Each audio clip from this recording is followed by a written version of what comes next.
Hi everyone, this is SHAHZAD, your English language teacher, and you're watching me on ULearning.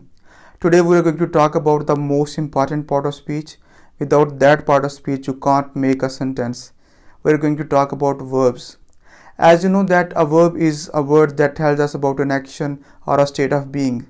There are different types of verb, for example, auxiliary verbs, transitive verb, intransitive verbs, copular verbs, linking verbs, finite and non-finite verbs. A verb is a word that tells us about an action or a state of being. So there are different types of verbs. The very first type is going to be the transitive verb.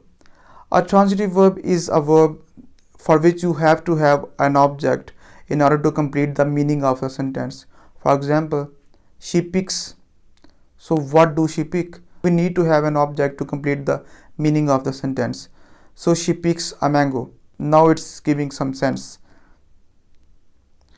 The second type of verb is going to be the intransitive verb. In intransitive verb, you don't need an object. She smiles, he laughs. So for that one, you don't need an object. You can just use the verb and it's good to go. The third type of verb is the auxiliary verb.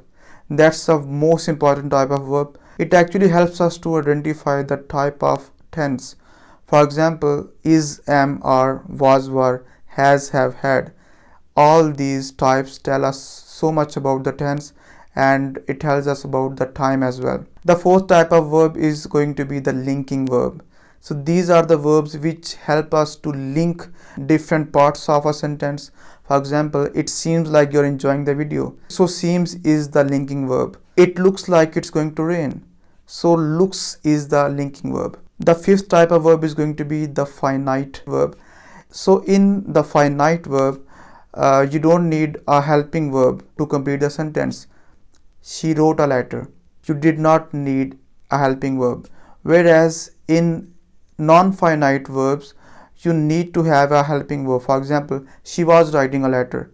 For that one, you had to use was to complete the sentence. There are different types of verbs as well. For example, the first form, second form, and third form. And it also has two categories. For example, the regular verbs and irregular verbs. So those verbs for which you just have to add ed and ed to complete the second and third form of verb, those are called the regular verbs.